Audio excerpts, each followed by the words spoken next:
بسم اللہ الرحمن الرحیم۔ السلام علیکم۔ کیا آپ جانتے ہیں کہ حج اسود پہلے سفید ہوتا تھا؟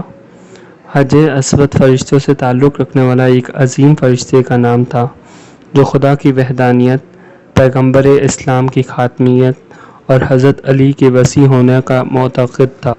ملائکہ کے درمیان محمد و آل محمد سے محبت میں کوئی بھی اس کے مانند نہ تھا، اور خدا نے میثاق کے وقت جب بندوں سے اپنی وحدانیت، پیغمبروں کی رسالت اور ان کے اوصیاء کی وصایت کا اس ملک کی موجودگی میں اقرار لیا تو سب کے اعترافات کو امانت کے طور پر اس ملک کے سپرد کر دیا اور اس ملک کو در سفید کی صورت میں تبدیل کر کے جناب آدم کو دے دیا۔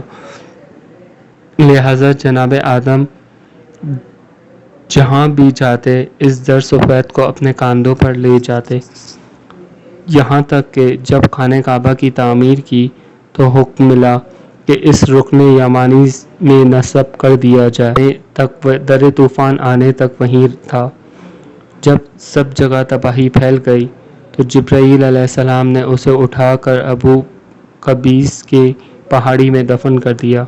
جناب ابراہیم نے جب خانہ کعبہ کی دوبارہ تعمیر کی تو جبرائیل علیہ السلام کے حکم سے حج اسود کو رکن یمانی میں نصب کر دیا گیا، جیسا کہ آج اس کی زیارت رکن یمانی میں ہی کی جاتی ہے۔ پیغمبر اسلام فرماتے ہیں کہ اگر دور جاہلیت کے مشرکوں کے ہاتھوں حج اسود تک نہ پہنچے ہوتے تو یقیناً جو بیمار اسے مس کرتا اسے اس کی برکت سے فوراً شفا مل جاتی، اور اگر گنہگار کے ہاتھ اس تک نہ پہنچے ہوتے تو وہ پہلے کی مانند سفید اور نورانی ہوتا، لیکن بنی آدم کے مشرک اور گنہگار افراد کے لمس کے نتیجے سے پتھر سیاہ ہو گیا، جیسا کہ مشاہدہ کیا جا سکتا ہے۔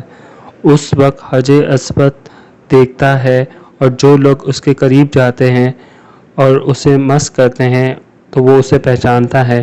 اسی بنا پر تاکید کی گئی ہے کہ جس قدر ممکن ہو محترم حجاج اسے مس کریں یا اس کا بوسہ دیں، اور اگر رش ہو تو حج اسود کی جانب دور سے اشارہ کریں اور اپنے طواف کی ابتدا حج اسود سے کریں۔